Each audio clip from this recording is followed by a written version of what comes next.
Hi, I'm here with David Webster from the University of Gloucestershire. I'm Peter Kernan, I'm from Marling School, and we're talking about Buddhism. We're looking at the Four Noble Truths, and we've got to the second of the Four Noble Truths, Tanha. David, what's Tanha? Absolutely, Tanha is an interesting word. It's often badly translated as desire, which doesn't do it any justice at all. It's often translated as craving, which is a much better translation, one that I'd recommend. It comes from a root in the Pali and the Sanskrit to do with thirst, and kind of gasping, grasping after things. And it is defined in the Four Noble Truths. The second Noble Truth is the Noble Truth of Samudaya, the truth of the origin of Tanha, of dukkha. So where does suffering come from? What causes us to suffer? Well, actually, Tanha, craving, causes us to suffer. But as I'm hoping you're going to explain in a minute, Buddhism being exceptionally keen on lists, probably through its origins is oral literature, that's another story, but Buddhism being very keen on lists, identifies three core types of Tanha, which hopefully you're going to enlighten me on. Yes. Now, these are helpfully outlined in Keown again, that he says there is sensual craving. That's what we all understand. We all understand. We know about that. We want stuff, yeah. And then you have a craving for existence, this craving for ego that you want. Craving, and then this is an interesting one, craving for non-existence. That is also an inappropriate desire. Take us through those three desires. What do you think of those three desires?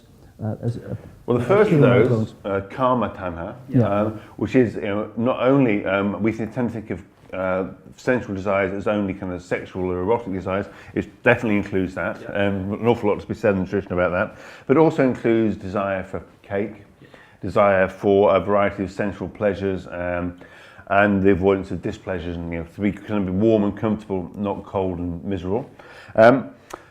Bhava Tanha, the craving for existence, we're probably quite familiar with as well. So whenever our feeling of we feel under threat in terms of existential under threat, our existence is under threat, we feel that we want to have a crave to continue existing, to continue beyond death, to not be killed by the bus that we're running across the road to avoid. We're familiar with that. The other, Vibhava Tanha, the craving for non-existence, confuses people. People find that, is that just the craving that drives people to suicide?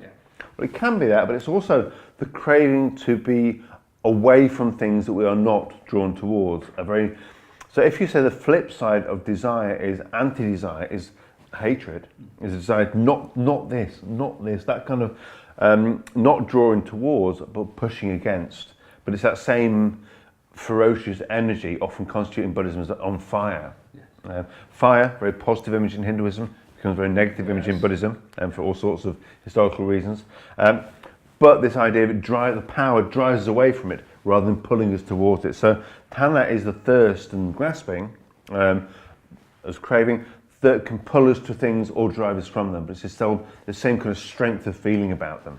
Now, Bodhi, in his book, it's online, The Four Noble Truths, it's an old book, he talks about the casual role of craving. He says there's different levels to it. There's a psychological level, a universal level, a cosmic level. What do you understand what he means by about the psychological level of craving? Well, they are probably that's probably the level that most of us are familiar with, craving, because not only is it me walking into the university refectory and seeing a Snickers and wanting it and buying it, that's kind of straightforward, but it's also all the kind of things that I get driven to suffer by when I'm lying and I'm imagining what I want and I can't get what I want, or I've got what I want and I don't want it anymore, or I want something else, or I've got what I want and I don't want to lose it. I've suddenly become aware when I achieve my dream and buy myself a Ferrari, I spend all night worrying that it's being scratched. And then because I've got this kind of deep psychological attachment. Cosmic level where the body wants to be reborn. It wants to find rebirth, and you get these karmic formations.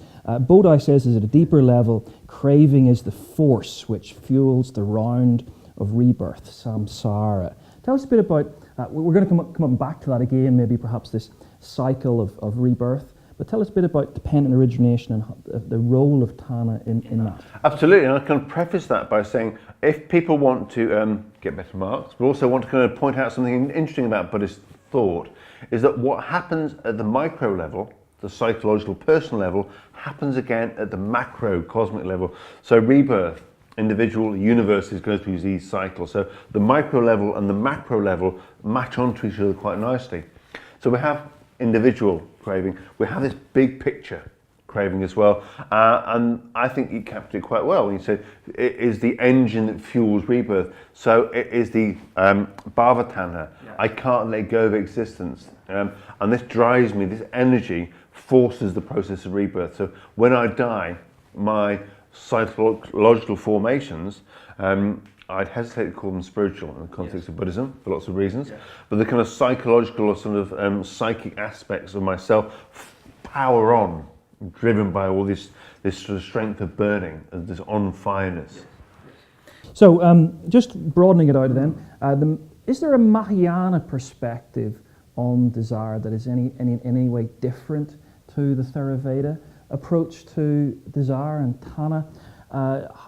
We think of the fire sermon, and there are certain things that we can pull out that seem to be particularly important for the Mahayana tradition. What kind of comes to mind for you? Yeah, absolutely. And actually what you find in the development of Buddhism in Mahayana traditions generally, because it's not one tradition but as a family that come under this notion of Mahayana, is that conversations about desire become more complicated, about its efficacy, and can it be used for things, and has it a positive value. Sometimes, not always well, Mahayana is described as kind of Buddhism becoming re-Hinduized in a certain way. And actually Hinduism has a lot of positive things to say about desire. Look at the importance of cosmic desire to Lord Shiva. So actually this kind of creeps into Buddhism. So you find certain tantric forms of Buddhism where you can use desire to disenchant yourself with desire. Now, the early Theravada Buddhism says very clearly in a sutra called the Nun Sutta, where a nun seems to be suggesting to Ananda, the Buddha's assistant, that sexual desire can be overcome by having sex. Yes. So that's sort of. He's exceptionally negative about that and says, not quite, step away from me with that kind of idea. But in Tantric Buddhism, this idea that if you have too much of something, you will see through it. It's like being forced to smoke 20 cigarettes when you're caught by your parent or whatever. It will make you sick of it. Becomes something that underlies some later thought in Buddhism that becomes more nuanced or more open to ideas about desire differently. Yeah, great.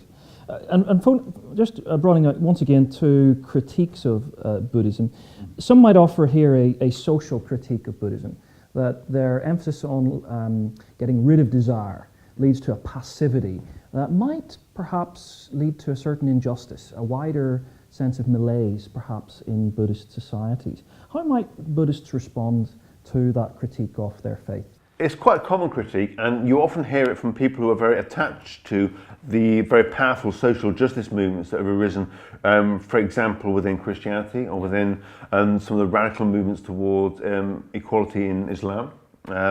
And so in Buddhism, there seems to be this very individual notion, and it seems to be about not caring. What I think a more nuanced, more sophisticated, a proper kind of understanding of desire in Buddhism is actually Buddhism doesn't condemn desire. It condemns categories. You could, if you wanted to sound fancy about it in an essay, say there are typologies of desire in Buddhism, and actually the aspirations, absolutely, and the aspiration, the goal to make the world a better place is why the Buddha, in the story of the Buddha's life, he doesn't choose just to go to Nirvana and not tell anybody. He sighs, thinks it's going to be really hard teaching because people are idiots. You know, people won't understand me, it'll be very frustrating, but he says, I'm going to do it anyway for the benefit of all beings. Yes. And I think the aspiration to be a Buddhist, and Buddhism is a missionary religion, the goal of spreading Buddhism is drawn out of a goal that human suffering is a negative thing, sentient being suffering is a negative thing, and we need to do all we can to stop it. So it might seem like a very passive message, but I think there are threads in Buddhism where social justice movements can find purchase. Thank you very much.